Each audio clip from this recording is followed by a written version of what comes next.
Okay, so here's this guy Adam who decided that the best way to deal with his anxiety was to stand in front of 200 strangers and make them laugh. Wait, what? That sounds like my worst nightmare. But here's the twist, it worked. And honestly, the more I think about this story, the more it makes me question everything we know about coping mechanisms. Like, why does facing your biggest fear sometimes feel like the only way to survive it? Let's unpack this. First off, let's talk about the absurdity of this working. Stand-up comedy as exposure therapy? That's like curing a fear of heights by building a skyscraper. But there's something deeper here. Adam mentions a sense of freedom after doing something terrifying. And I'm thinking, isn't that the paradox of anxiety? The things that paralyze us the most often hold the key to unlocking our potential. What if the real exposure therapy isn't just about facing fears, but about reframing them as tools for power? Now, the article says he started comedy at 41, right after turning 40.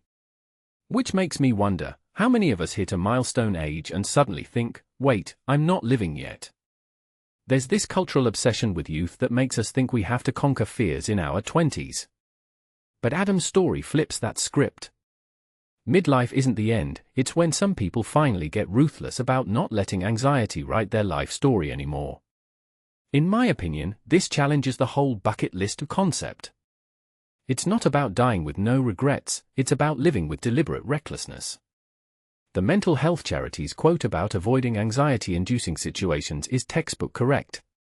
But here's what they don't tell you, sometimes avoidance isn't just fear, it's strategy.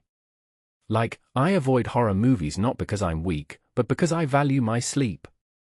But Adam's taking the opposite approach, using calculated risk as medicine.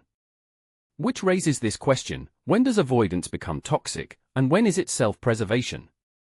The line feels blurrier than my vision without coffee. And let's talk about his blog Notes from a Nervous Comedian. The title alone is genius because it weaponizes vulnerability. By documenting his journey, he's not just sharing stories, he's creating a blueprint for turning anxiety into art. But here's the irony, the same perfectionism he's fighting against probably makes writing that blog terrifying. Which makes me think, is humor just anxiety's clever disguise? Like, we're laughing at the universe while secretly screaming inside.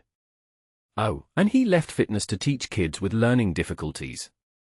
This dude's life is a masterclass in purposeful pivots.